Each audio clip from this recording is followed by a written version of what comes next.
Well, Lent begins with the celebration of Ash Wednesday. As you can tell, we have our ashes already, and so Lent has begun for us. And so Lent is a time which we dedicate for preparation in prayer, almsgiving, and fasting for 40 days and 40 nights, which resemble the 40 days and 40 nights that Jesus, after his baptism, went into the desert inspired by the Holy Spirit to be tempted by the devil. So it's a time of temptation. So it's a time of spiritual renewal and all. And so it's a time that gets us ready for the celebration of Jesus' life, death, and resurrection in the celebration of Easter.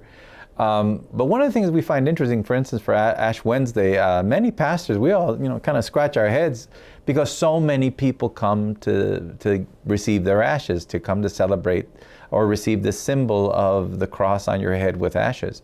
And I find that interesting because you got a lot of people coming who have never stepped in a church all year long, who don't consider themselves very good Catholics or very good Christians or very good believers to begin with. But something happens when they see that sign on their forehead that almost calls to them. It's almost as though they're trying to say, yeah, I still want to belong to this community. I may not have been a great Christian, but I still want to belong in some kind of way.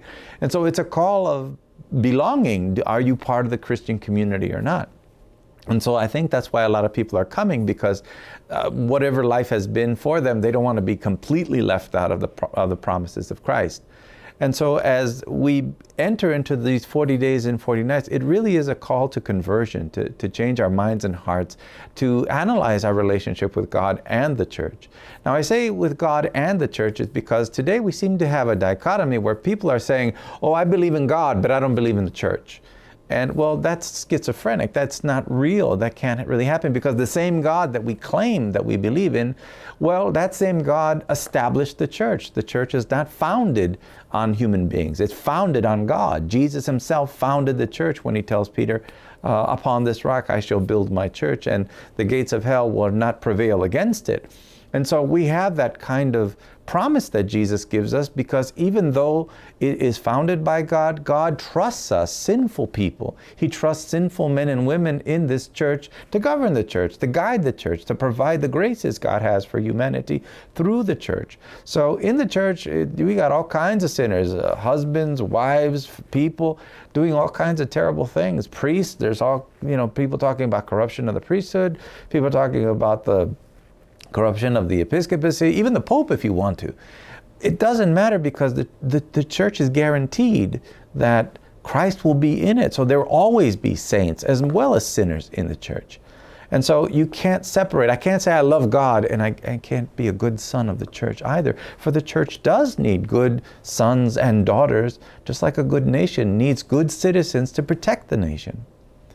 Now, as we entered into these 40 days and 40 nights, one of the things I'd like to encourage everyone as we talk about our conversion process, there seems to be a lot of division in the world lately. People are so divided, especially our own country here. We're so divided as a country about a lot of different things, but we're also very divided in the church. There seems to be a lot of reasons for people to not come together, or to call people names, or use titles or epithets against one another. And that has been quite the shame. So we're lacking in our prudence. And so if we're going to talk about a Lenten journey today, one of the things I'd like to invite all those who hear me today is to think about not only do almsgiving and fasting and prayer, that's all very important, but let's try to change something of ourselves. Let's try to change our attitude that is in our culture, because we love reality TV. We love people screaming and yelling and telling you things the way it is, not really thinking how I speak and what I have to say will affect another person. We're not caring about the experience or the feelings or the goodness of another person by what we say and how we say it. Indeed, there was a time where even adults would say, you do not have adult conversation in front of children. People are swearing, people are cussing, people are using foul language, and it's very acceptable today.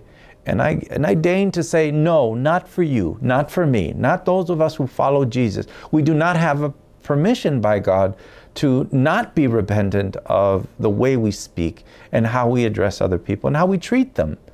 Everybody wants respect, but as we all know, to get respect, you have to give it.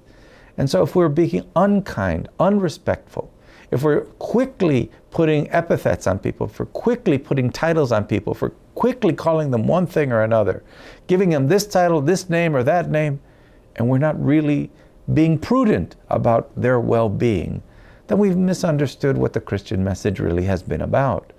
And so as we prepare these 40 days and 40 nights, preparing, let's ask God for that grace. Let's ask God to make His church more prudent in caring on how it presents its gospel message.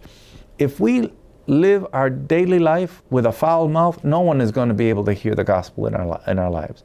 If we live our lives yelling and screaming and uncontrolled, no one is going to hear the message of Jesus, because the messenger is screaming and yelling. The messenger is making noise, not providing the message. And so as we prepare for Holy Week, which is the conclusion of our Lenten season, I invite everyone to please consider asking the Lord for this grace. Go to the sacrament of reconciliation. Go to confession. Let it out. Clean it up.